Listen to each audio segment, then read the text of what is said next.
ETF index mutual funds నేర్చుకుని stock మార్కెట్లో రాణించాలనుకుంటున్నారా? వెంటనే ఈ నెంబర్కి కాల్ చేయండి.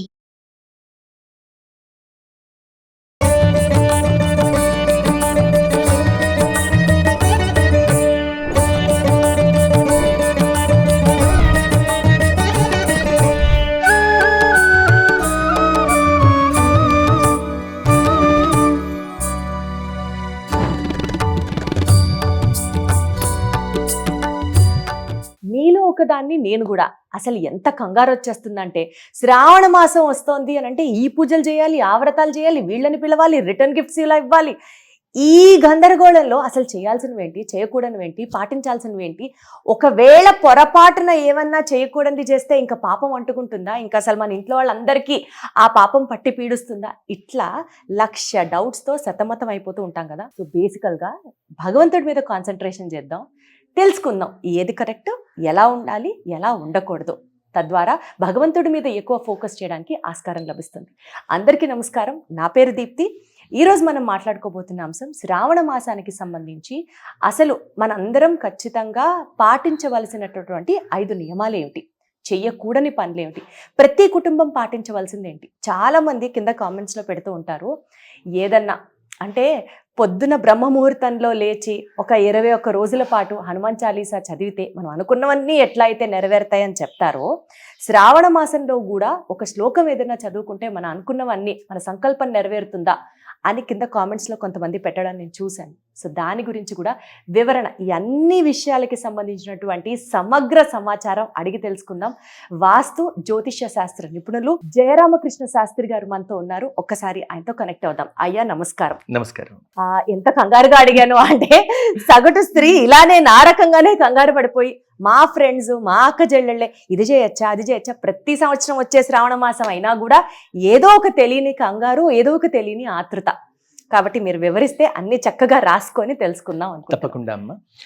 శ్రావణ మాసంలో చేయదగిన పనులు, చేయదగని పనులు. శ్రావణ మాసంలో అతి ముఖ్యంగా చేయదగినటువంటి పనుల్లో అతి ముఖ్యమైనటువంటి పని వరలక్ష్మి అమ్మవారికి సంబంధించిన అర్చన, ఆరాధనాది క్రియలు. అందులోనే చేయదగిన పనులు ఒక 5 అనేటువంటి భావన చేస్తే ఇంటిని శుభ్రం చేసుకునుట, అలానే శుచిగా ఉండుట. 3వ విషయం శుచి అయినటువంటి, శ్రద్ధ అయినటువంటి భోజన భాజనాది క్రియలు వీలైనంత వరకు ఇంట్లోనే ఉపయోగించుట. 4వ అతి ముఖ్యమైనటువంటి నియమం ఆహ్లాదకరమైన, ఆనందకరమైనటువంటి కుటుంబ నియమాన్ని ఏర్పాటు చేసుకునుట. ఏమంటే ఆహ్లాదంగా, ఆనందంగా ఉండాలి అని అంటే అన్ని విధాల, అన్ని పరిసరాలు, అన్ని విధాలు వీలు కుదరకపోవచ్చు. ప్రత్యేకించి శ్రావణ మాసంలో ఒక చిన్న కథ జరుగుతుందమ్మా. నారద మహర్షుల వారు లక్ష్మీదేవి శ్రావణ మాస ప్రారంభంలో విహంగయానం చేస్తూ ఉంటారట ప్రతిరోజు.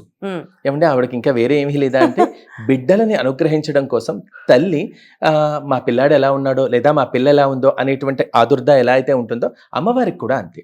అలాగా నారద మహర్షితో పాటు తిరుగుతూ ఉన్నప్పుడు ఏ ఇంట అయితే సూర్యోదయానికి పూర్వమే స్త్రీ నిద్రలేచి, పురుషుడు నిద్రలేచి శుచిగా ఉంటారో ఆ ఇల్లు అమ్మవారికి వెంటనే అదేదో కాలింగ్ బెల్ కొట్టినట్టు చాలా ప్రీతిగా అనిపిస్తుంది. శుచిగా ఉండుట అంటే రాత్రి 10 11 గంటలకో భోజనం చేసి ఆ భోజన పదార్థాదులను అక్కడే పెట్టి అక్కడే విశ్రమించి పొద్దున్న 8 గంటలకో చక్కగా లేచి ఆఫీసులకు వెళ్ళిపోవాలి అనే కారణంతో పనమ్మాయి రాలేదు, వచ్చిన తర్వాతే క్లీన్ చేస్తుంది, ఇలాంటి భావనల కన్నా ప్రధానంగా ఇంటిని, వంటిని శుభ్రపరుచుకునుట, ధూపంతో గాని లేదా దీపంతో గాని అమ్మని ఆరాధించుట. ఈ 5 పనులు అతి ముఖ్యంగా చేయవలసిన పనులు. వరలక్ష్మి వ్రతం సూర్యోదయాత్ పూర్వమే నిద్ర లేవవలసిందే ఖచ్చితంగా, కంగారుతో ఎలాగో పడుకోరు, అది వేరే విషయం. సూర్యోదయాత్ పూర్వం లేచి స్నాన సంధ్యానుష్ఠానాలు పూర్తి చేసుకుని చక్కగా అమ్మవారి ప్రీత్యర్థం ఆ రోజు వీలైనంత వరకు నొక్కి తెప్పించుకునే పదార్థాలు కాకుండా వారికి తోచిన పదార్థాలు ఇంట్లో వండుకునేటువంటి వీలు.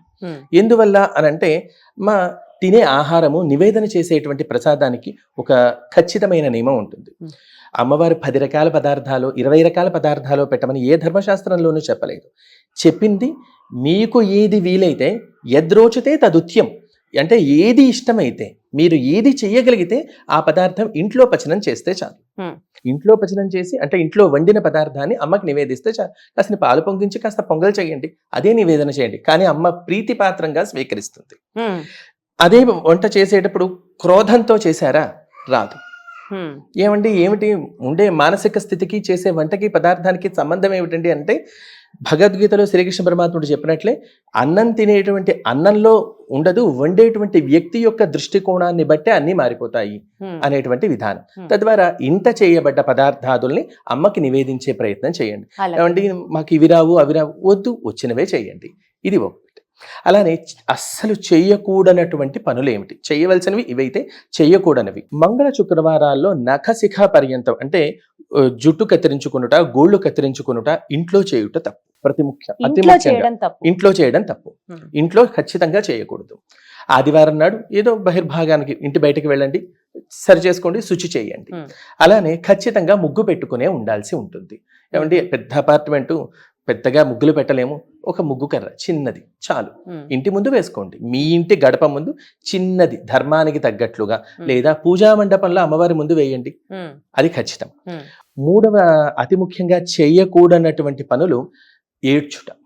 ఏమంటే పరిస్థితులు అలా వస్తే ఎవరు మాత్రం ఏం చేస్తారు అని అంటే, బాధపడడం కన్నా ఆ బాధని తల్లికి చెప్పుకోవడం చాలా మంచిది. బాధ అమ్మవారు వింటుంది, మీరు చెప్పండి, చెప్పే విధానంలో చెప్తే చాలు. కంటి వెంట నుంచి నీరు వచ్చిన ఇంట్లో లక్ష్మి నిలబడదు, అది ఖచ్చితం.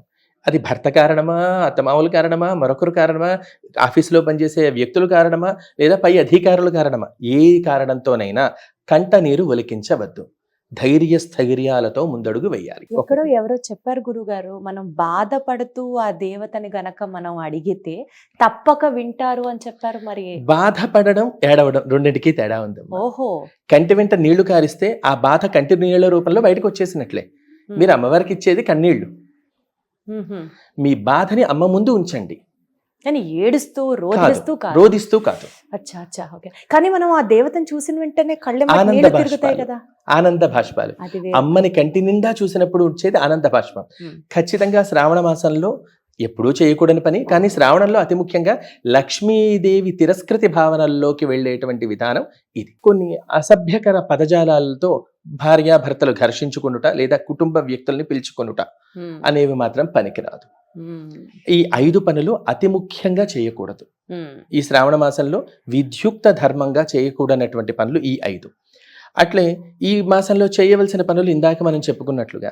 మీరు చెప్పిన దాంట్లో నాకు ఒక చిన్న సందేహం, అంటే ఇది ప్రతి ఒక్కళ్ళకి కూడా ఉంటుంది ఖచ్చితంగా, అందుకని అందరి తరఫున నేను అడుగుతున్నాను.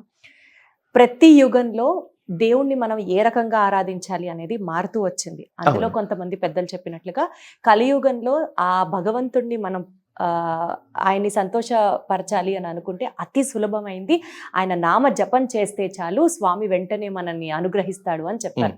ఇప్పుడు పొద్దున్నే అంటే బ్రహ్మముహూర్తం టైంలో, అంటే సూర్యోదయానికి ముందు లేచి ఇల్లు శుభ్రం చేసి స్నానం చేసి పూజ చేసి, వాస్తవానికి మాట్లాడితే ఇవాల్టి ఉన్నటువంటి ఈ పరిగెత్తే టైంలో పొద్దున్న లేచి ఇన్ని పనులు చేయడం కన్నా ముందు ఆడవాళ్ళైనా మగవాళ్ళైనా ఆ కొంత సమయంలో ఆఫీసులకి వెళ్ళే ముందు లేచి జిమ్కి వెళ్ళాలి, లేచి వంట చేయాలి, బాక్సులు కట్టాలి, పిల్లలకి భర్తకి ఈ పనులన్నీ ఉంటాయి.